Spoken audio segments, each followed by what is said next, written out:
What up, Brother Jones here. We're gonna talk about badges today. We're gonna talk about badges, man. Why not? Y'all like the badge video. Every time I do badge video, y'all seem to like it. And y'all seem to like to throw y'all opinions in it. So we're gonna go ahead and do a little badge video, man. So we're gonna talk about the top 10 badges of NBA 2K17. Now, this list is gonna be, on my opinion, based on what I feel. Look at that. First of all, that's cheap. How you gonna dunk on the lockdown with it? Anyway, so we're gonna go ahead and go on the top 10 badges, man. It was top 10.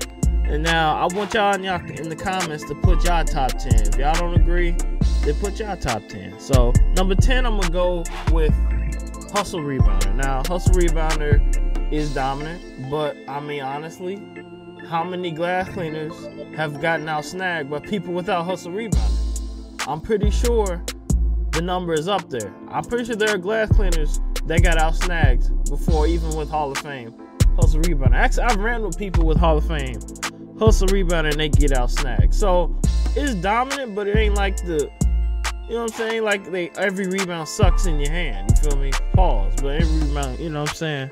So that's my number 10. Number 9, I'm gonna go with defensive stopper. Why defensive stopper? Well, you just saw I just got dunked on with defensive stopper. It didn't stop me from getting posterized. Defensive stopper, it seems to help more on shot contests and layups, but it's not OP like it should be. You feel me? Hall of Fame defensive stopper, you shouldn't make nothing at all. But trust me, come up to hitting some shots in my face with Hall of Fame defensive stopper. I've seen it, trust me.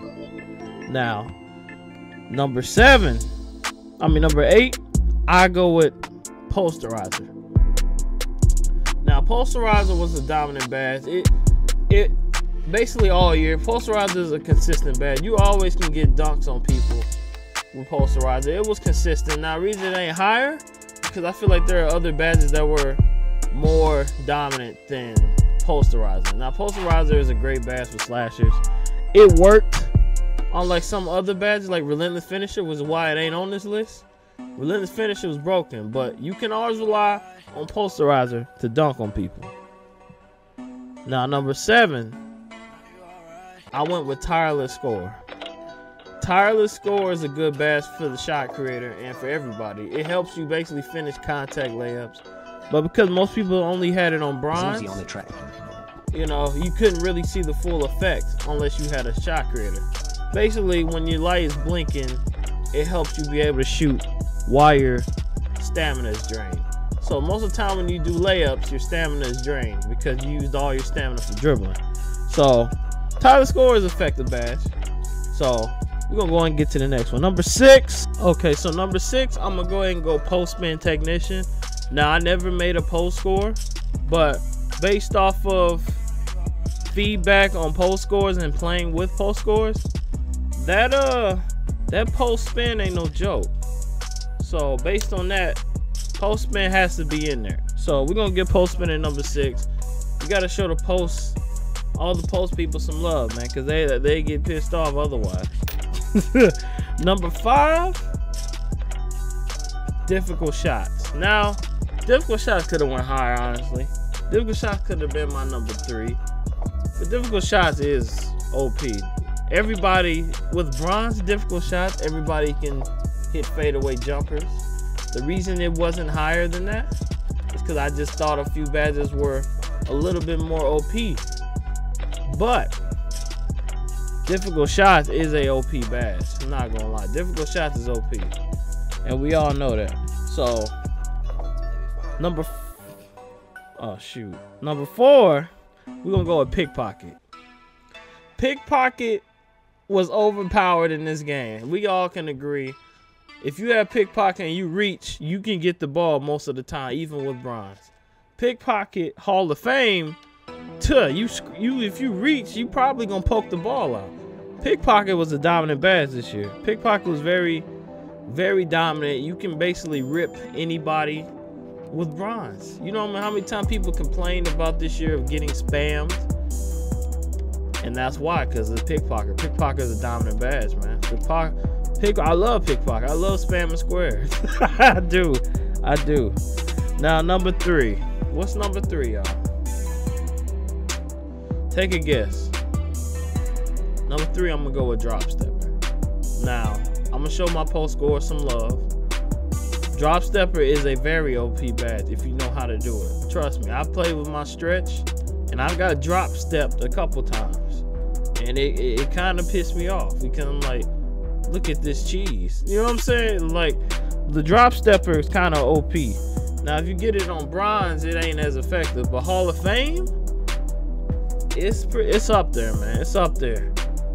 Like, Drop Stepper is a nice, clean badge that everybody likes. You feel me? That has post score. That's like their favorite badge most of the time.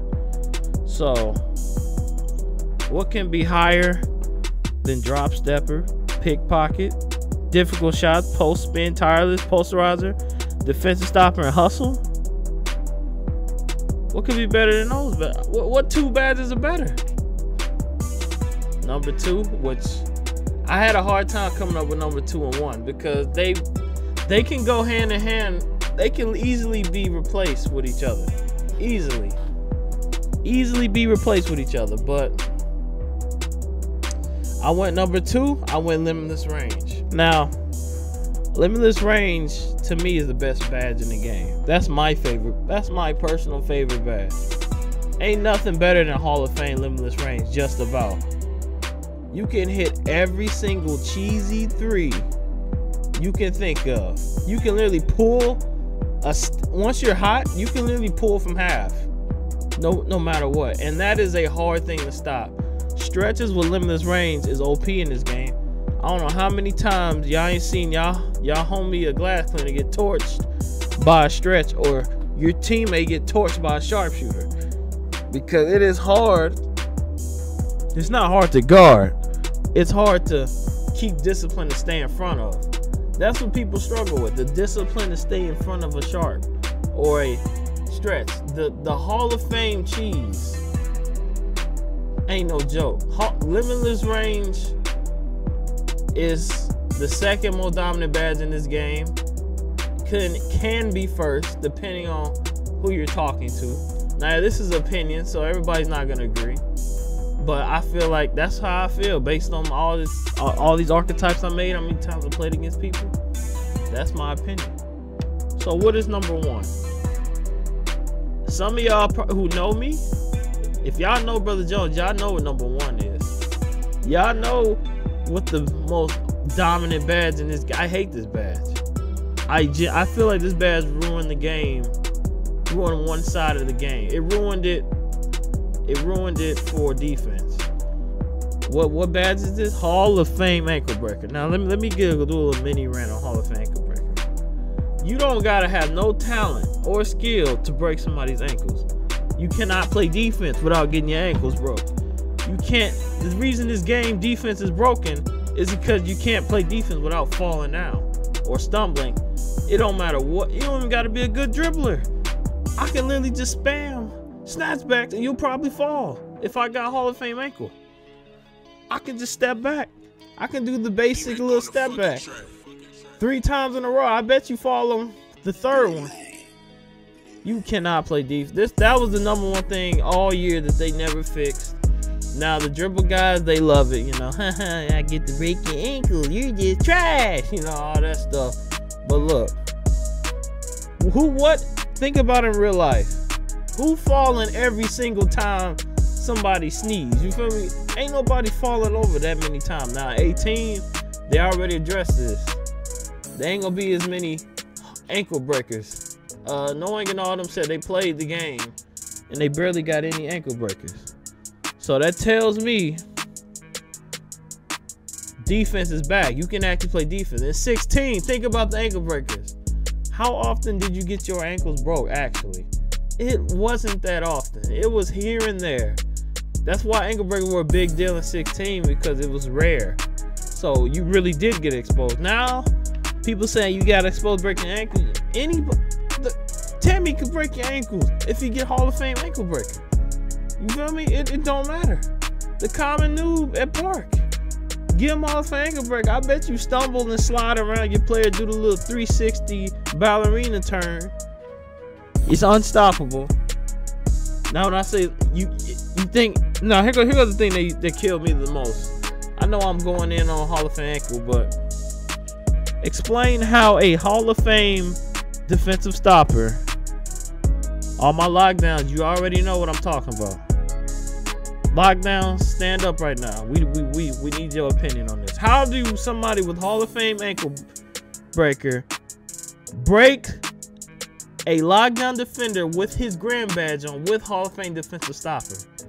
Should his defensive stopper not cancel the Hall of Fame? No.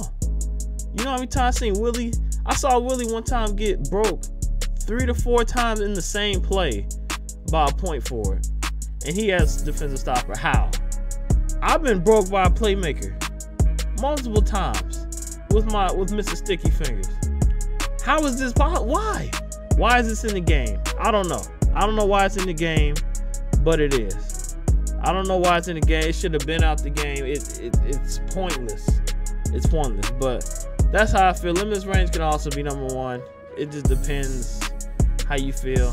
I can't see too many other badges being number 1, as in the most dominant badge in the game.